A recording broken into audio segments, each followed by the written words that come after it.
semua, bertemu lagi dengan saya Rizky Muhammad Ramdhani. Jadi ini adalah video pertama saya yang mana video ini saya menampilkan wajah saya sendiri. Biasanya kan saya ngevlog di motor ya, motor vlog gitu. Oke, jadi sekarang saya ini mau pergi ke pengadilan negeri Tangerang untuk menghadiri sidang di sana. Jadi karena saya bete di mobil sendirian, nggak ada temen ngobrol, jadi saya coba ini aja deh bikin video ya. Karena kemarin itu saya udah janjian sama teman mau berangkat ke pengadilan ini berdua, tapi ternyata beliau tidak bisa. Ya udahlah, jadinya saya sendiri. Oke, jadi posisi saya sudah di jalan tol. Ini mungkin sampai sekitar 25 menit lagi. Oke, lanjut. Kok ngeblank ya? Iya, ini karena video pertama saya ini. Video pertama yang ngevlognya memperlihatkan. Artinya vlog pertama saya berbicara di depan kamera langsung. Oke, jadi gini aja deh, daripada nggak ada topik, nggak ada mau dibahas, saya spontan sih ini. Saya mau membahas soal pengacara, berkaitan dengan profesi saya sebagai pengacara. Jadi teman-teman mungkin sudah tidak asing ya dengan sudah artinya mungkin sering juga mendengar bahwa katanya bayaran pengacara itu mahal, ya kan? Nah, sebetulnya mahal itu relatif sih, cuma emang gimana ya? Ya anggaplah bilang mahal ya. Tapi mungkin teman-teman mau tahu alasannya kenapa sih? Padahal semua pekerjaan itu kan sama aja. Oke, jadi saya akan memberikan 3 alasan kenapa pengacara itu bayarannya mahal atau bayarannya mahal atau jadi saya coba memberikan 3 alasan. Yang pertama, pengacara dituntut untuk lebih teliti. Oke, nanti saya jelaskan. Yang kedua, pengacara itu dituntut untuk lebih serius. Oke. Dan yang ketiga, pengacara itu dituntut untuk matang dalam hal mengambil keputusan. Oke. Sebenarnya masih banyak alasan-alasan yang belum saya sampaikan, tapi 3 dulu dari saya. Nah, penjelasannya adalah yang pertama teliti, yang kedua serius, dan yang ketiga itu matang dalam mengambil keputusan. Nah, sebetulnya itu yang ketiga ini sama, itu umum dalam semua profesi, dalam semua pekerjaan itu sama, dituntut untuk teliti, serius, dan matang dalam mengambil keputusan. Terus bedanya apa?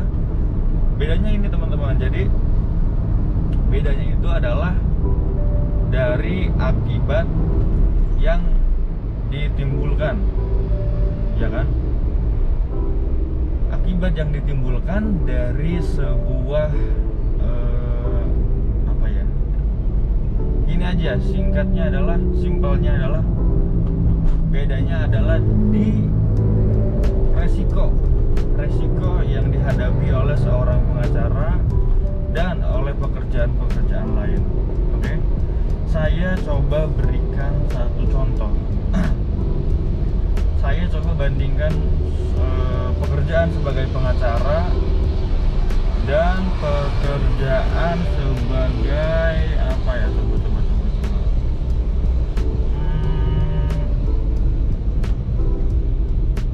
Driver atau apa ya? Kurir, oke? Saya bukan mau membandingkan antara pekerjaan itu ya. Cuma maksud saya ini adalah hanya contoh saja.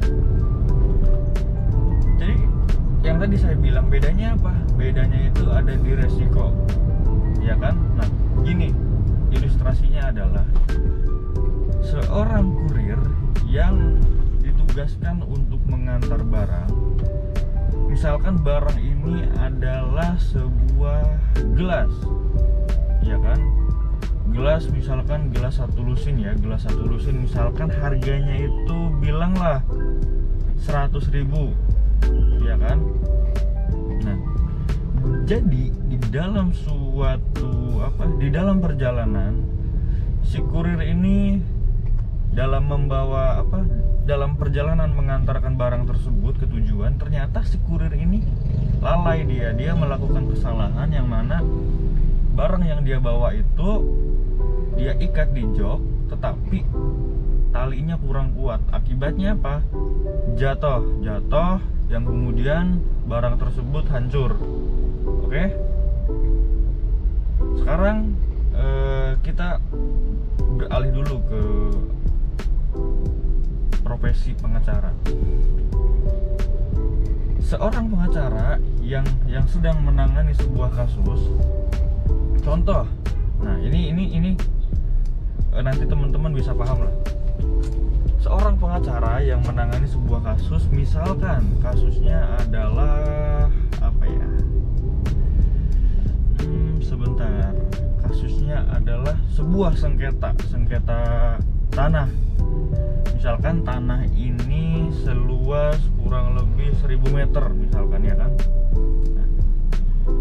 Nah, jadi kalau pengacara itu tadi saya bilang teliti, serius, dan matang mengambil keputusan. Misalkan, nah ini kan yang tadi saya bilang kurir itu kan dalam membawa barang itu dia melakukan kesalahan, artinya dia tidak teliti, dia kurang serius. Mungkin dia serius tapi ya kurang teliti, ya kan?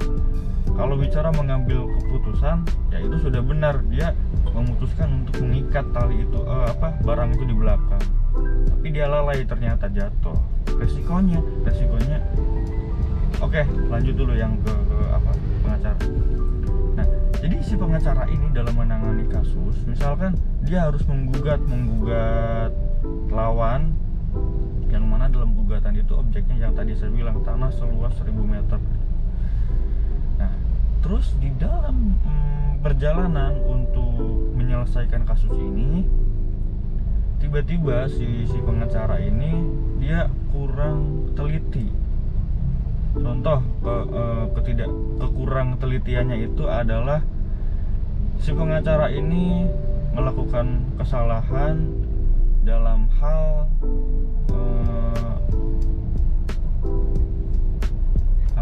istilahnya salah menulis objek. Misalkan objeknya itu harusnya tanah seluas 1000 meter dengan sertifikat hak milik nomor sekian gitu kan. Ternyata yang ditulis itu salah dan tidak sesuai dengan apa yang seharusnya. Artinya di sini si pengacara tersebut kurang teliti, ya kan? Dia mungkin serius tapi ya kurang serius lah. Yang terakhir dia tidak matang mengambil keputusan. Akhirnya apa? Ketika gugatan ini jalan dan kita udah tahu endingnya, karena kesalahan ini, pertama dia harus mencabut gugatan karena dia harus perbaiki dong. Nah, yang kedua, kalau misalkan gugatan ini ternyata sudah berjalan, sudah dijawab sama lawan, nah ini nanti saya bahas terpisah ya, soal pencabutan gugatan itu bisa dilakukan kapan saja. Nah, kalau gugatan ini sudah dijawab oleh lawan, nah itu kan harus ada persetujuan dari lawan untuk mencabut ini. Apabila gugatan ini pencabutan ini tidak disetujui oleh lawan, ya apa boleh buat, perkara ini harus jalan dan endingnya kita udah tahu gitu kan, ini ada kesalahan dan tidak bisa dicabut, kita udah tahu. Nah, sekarang bicara resiko. Tadi yang pertama, seorang kurir yang tidak sengaja menjatuhkan barang yang akan diantar. Resikonya apa? Resikonya adalah yang tadi akibat daripada itu adalah kerugian waktu, kerugian material, barangnya itu harus diganti. Terus mungkin orang yang di tujuan juga sudah nunggu, jadi dia rugi waktu juga. Nah itu dia kerugiannya kan. Kok saya kayak macam gegap ya.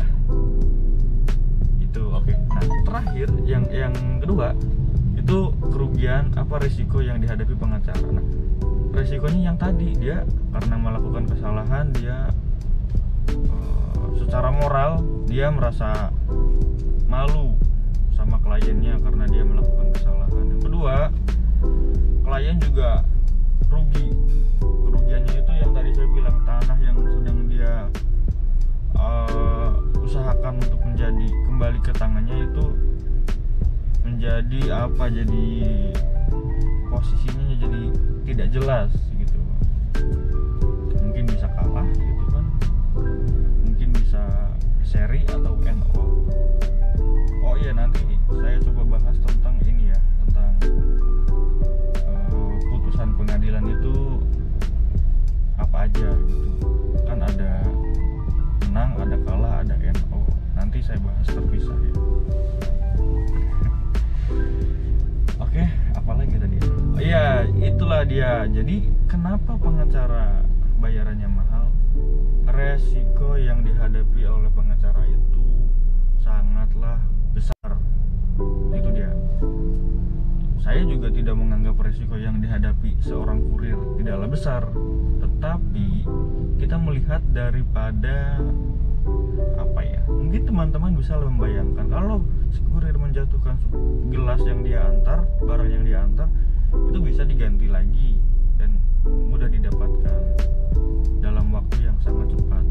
Tapi kalau seorang pengacara melakukan kesalahan, itu saya pikir sangat fatal, karena untuk mengulang kembali proses itu cukup butuh waktu yang lama dan perlu lagi strategi, dan ya itulah dia.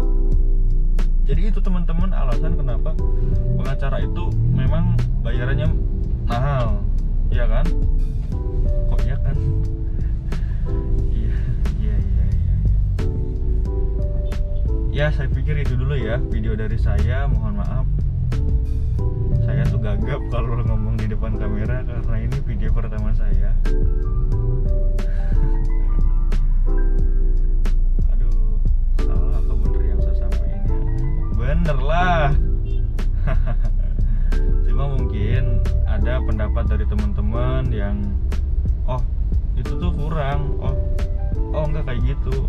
Ya itu kembali kepada teman-teman.